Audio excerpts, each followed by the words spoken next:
This is, if we don't act now, if we don't hear that call and respond to it, then the basic promise and premise that so much of what our country is founded on will really be questioned. I join these colleagues in standing up and urging the United States Senate to pass the Miners Protection Act.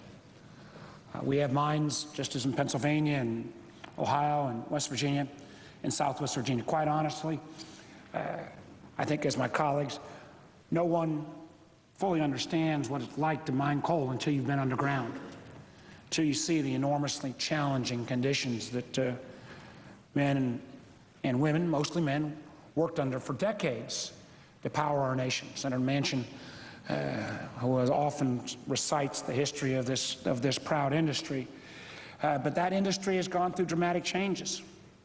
Some of those changes due to activities of certain companies that may or may not have been responsible. Some of those changes to this agency were because of a desire of many of us, frankly, on this side of the aisle, to make sure that we could find cleaner ways to use energy. End of the day, that's good, but that's meant that many of these coal companies and many of these operators who continue to mine what powered America, they were under enormous fiscal stress.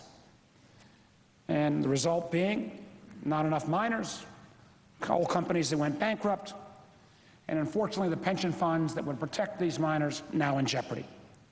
So now, through no fault of their own, these workers who have sacrificed their bodies, their health, their livelihood, now when it comes to the United States government basically upholding our end of the deal to make sure that these workers, and more specifically, as my colleagues have pointed out, more often their widows, because so many of these miners have passed on due to things like black lung disease, their widows, whether they're going to get the health care and the pensions that were promised, whether we're going to be able to honor that commitment. Well, UMWA 1974 pension fund that we're talking about here affects about 100,000 miners, close to 10,000 in Commonwealth of Virginia. They are looking to us on whether we're going to honor our commitment. As Senator Brown mentioned, I met a number of these miners who came up who were direct beneficiaries when we had our most recent hearing. Many of these miners I'd worked with and supported when I was governor of Virginia and saw the challenges that their communities have gone through. If we don't do our job, these communities that have been hard hit all throughout Appalachia, if these widows don't get the health care and their pensions, the communities that have already been devastated will be further devastated.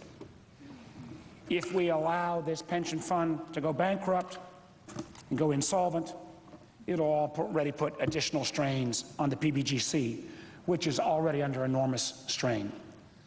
The truth is, as Senator Manchin has pointed out, there is a solution and there is funding available for this Miner Pension Act. It is critically important that we act. It is critically important morally, economically, and quite honestly, I'd ask any of my colleagues to go and speak to any of these widows and explain why we wouldn't keep our end of the bargain come the end of this year, when if we don't act,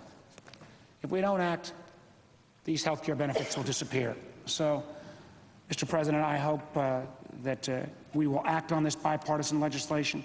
The senator from Ohio has indicated I think it would pass this body overwhelmingly.